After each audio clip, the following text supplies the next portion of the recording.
Good day, everybody. It's Tammy, and I welcome you to Chapter 15, The Law of Manifestation.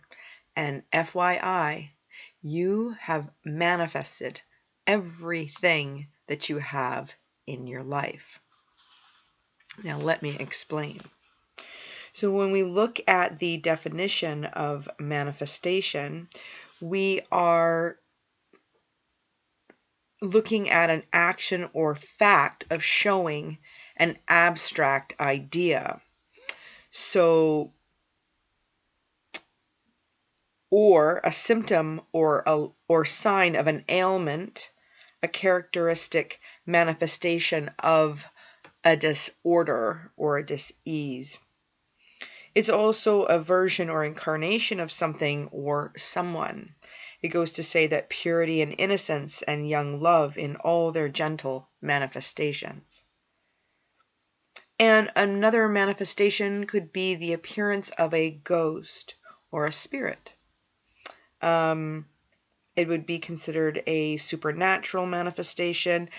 It could be, well, let's just say, just like the ego would be at work, the law of manifestation would take form in conscious, in unconscious creation. So, let's look at a few things. So we did meet as a group last Sunday and we discussed this spiritual law. So the law of manifestation is basically like anything that we focus on, we can create, or we constantly will this to manifest in our lives. Everything we think about is a mirror. And then our outside world reflects that inner state. This is how you understand or understand how powerful the mind actually is. And we can use the mind as a manifestation tool. But the more positive things that you can focus on, the more positive will come into your life. So I looked up a few things. One was, what are the rules of the laws of manifestation?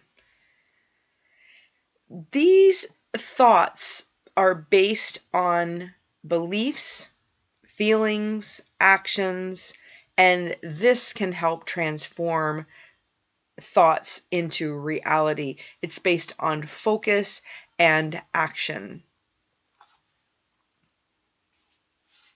So I've looked up and researched manifestation as just a word and as a concept. And there are manifestation techniques. And one of these techniques we actually did in our group. And I'd love to share that with you. When we get together at spirit groups, the first thing we talk about is we welcome each other and we share what's happened in the week, or we also, in our specific group, we set an intention for that day.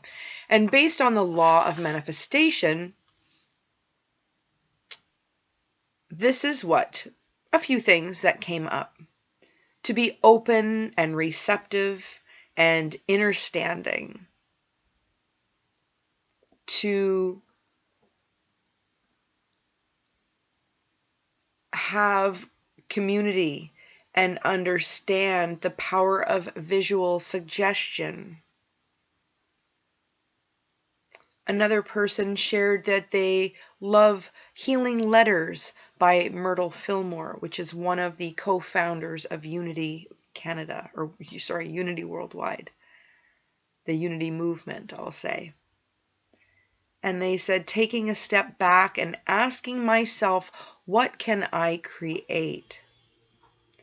And then to add to that, another person said to continue to stay the course. So one of the questions that I had asked our group as a check-in was, what do you spend your energy on that you can subtract from giving your attention to? So we want to be able to focus on aligning with what brings us authentic joy so that the unwanted falls away.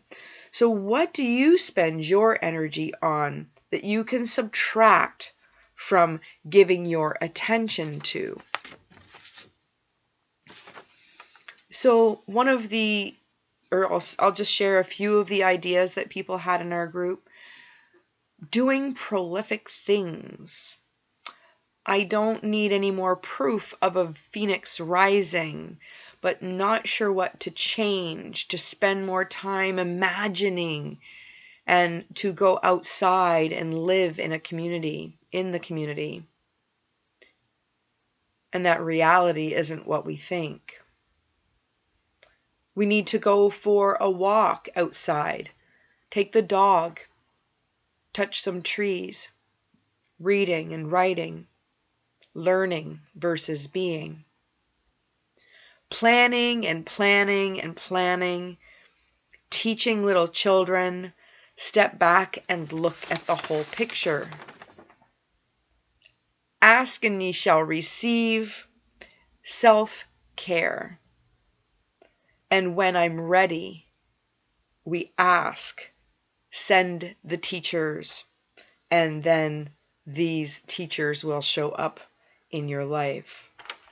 It was a great group gathering, and I will share some content from Diana Cooper's book, A Little Light on Spiritual Law.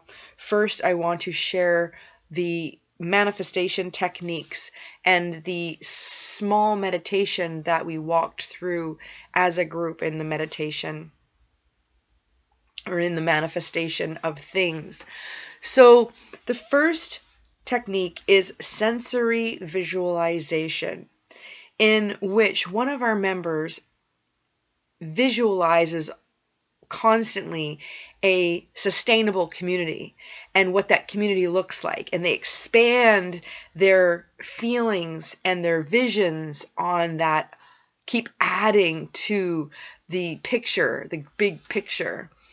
And this is a worthy exercise for those who, for everyone, but for those who lack a vivid imagination or have a difficult time picturing their dream life, this technique will help. So it is a sensory visualization, and it encourages you to experience your dream or your vision by immersing all of your senses. You can start by picturing what you want or your goal and imagine what that looks like, how you would feel, what you would be doing, and you choose words that fill in those senses. The words and the sensations that we talked about in our group as a meditation for the manifestation is laughter, opulence, cohesive, joy,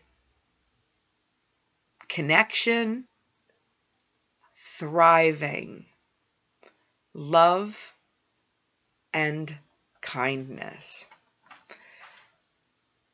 With this technique, all you need to do is write these words down, keep these words somewhere where you can see them at all times, and when you create the visualization and then you ask for the feeling words to come to you during the process, you're creating a vibration. And when you give it a name, every single time that you see that word after will illuminate that same sensation. And this is what we call alignment.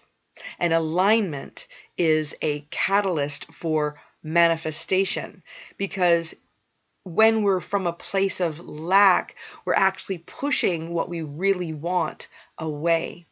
So having these feeling words and sitting with these words and sensing these words to the depth of your being is a way of aligning with the manifestation. So choose these 8 words, I'll say, and let this visualization help you create. Also, vision boards. This is a technique. It's simple and it's effective. And it's a way of sitting down with friends or someone that you care about or by yourself and cutting out words and images out of magazines and clip art and things like that and attaching them to a Bristol board, some large piece of paper that you can put on your wall somewhere, and these visuals will automatically create a sense of belonging to the creation of that manifestation. So the next one is about self-limiting beliefs.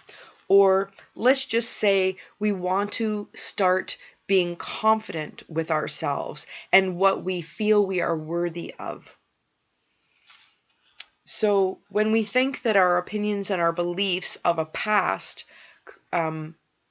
are there to maybe trip us up or help us to become closer to what we really want. So, like I say, contrast. What you don't want is a true catalyst for being able to decide what it is that you do want. The louder it gets, the more change is required. And it's based on the principle that your thoughts, beliefs, feelings, and actions can actually transform into a physical reality through focus and supportive action. It goes on, number 4 is a multi-perspective visualization. So this is more introducing a third-party perspective to strengthen your manifestation.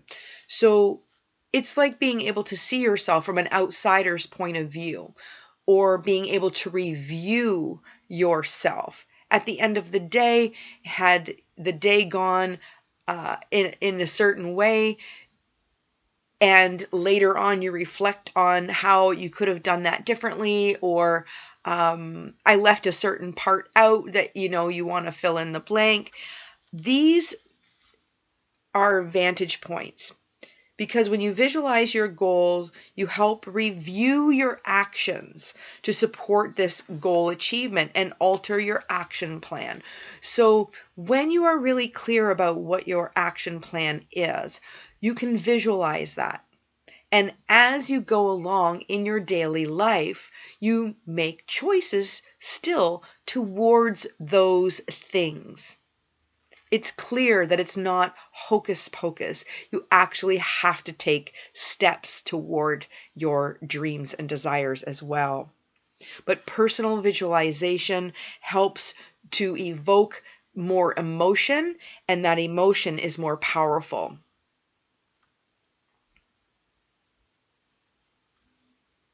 So the 5th one is gratitude journaling. So we all know that the attitude of gratitude is very powerful. Appreciation is something that deepens the sense of gratitude, and it results in more positive life outcome. When we learn how to be more positive, we actually bank what we call positivity resonance. And when things fall apart or they fall away to fall together, when things aren't going quite the way that you want them to, having a bank of positivity resonance is always a habitual way of pulling you out a lot sooner because you're willing to let it in.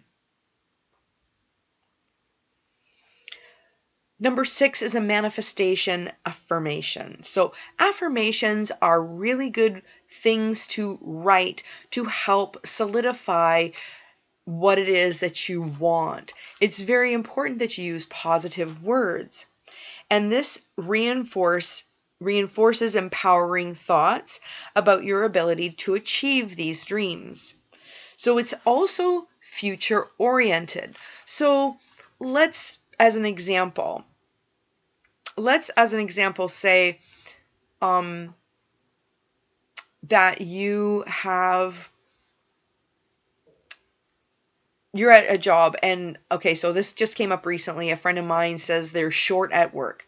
So instead of seeing the shortage, is envisioning the staff being completely fulfilled in the needs that are meant to achieve everyday goals, like taking care of patients. Or we must see that a visual aspect of creation is also a catalyst to keeping us in a positive state of mind. So making a daily gratitude list and also affirming what it is that you want, you can create newer, more useful neuro connections even. So the seventh one, they talk about a focus wheel. And you draw a small circle and on a piece of paper or a board, and you write down your goal or dream inside. And then you jot down positive thoughts related to this main goal all the way around the circle. So these techniques are essential practices of daily rituals which can help you achieve your dreams and goals. Once again, positive statements help you visualize your thoughts clearly. And then the final one is number 8, act as if.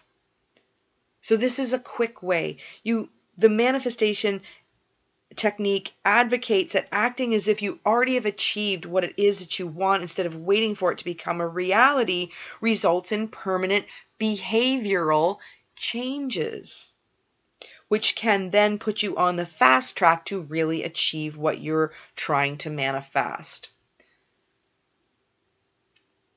At one point, I wasn't a hairstylist. And prior to that, I was visualizing myself as a hairstylist.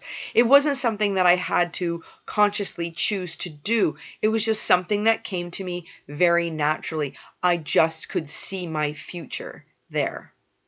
And that is very helpful. And it proved to be very helpful. So the takeaway on this is whether you desire to manifest love, success, happiness, these techniques can be powerful tools to help bring positive shifts in your life. There is limited science that backs this stuff up, but based on the law of attraction, suggesting them could definitely help you on your journey to getting what you want.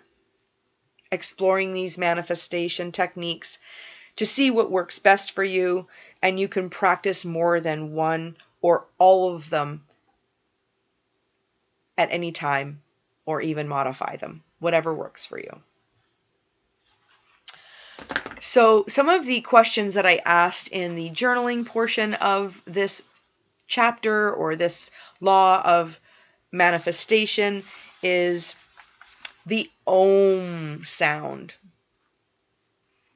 So what do you spend your energy consciously doing? And where can you rein your vibration in?